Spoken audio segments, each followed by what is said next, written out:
Good morning friends. ఈరోజు పటిక శుద్ధి చేసే విధానం నేర్చుకుందాము. ఫస్ట్ మనము పెంకను వేడి చేసుకోవాలి. ఈ పెంక సిలిండర్ పైన పెట్టుకోవాలి. స్టవ్ ఆన్ చేసుకోవాలి. పెంక వేడి చేసుకోవాలి. తర్వాత పెంక వేడి అయ్యాక ఇందులో ఈ పటికను వేయాలి.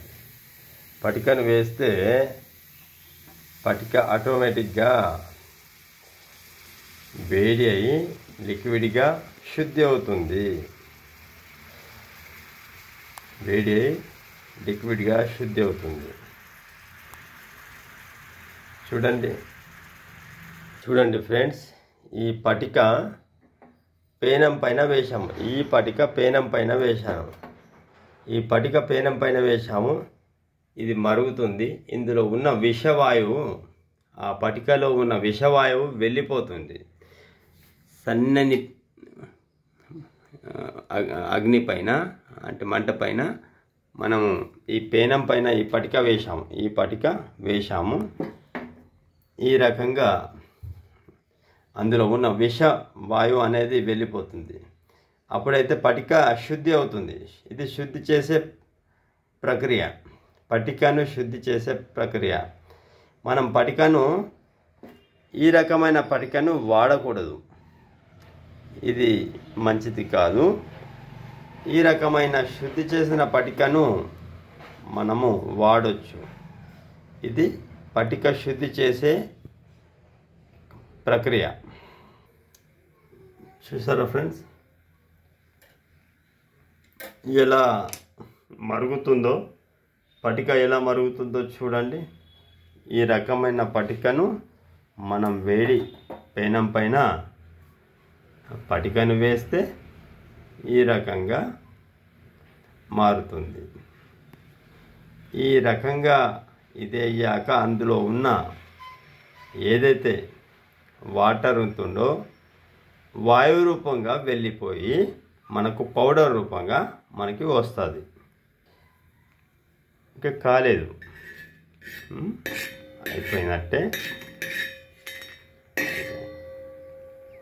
ఇంకా కొద్దిగా ఉంది. దీన్ని ఇది చేసుకోవాలి.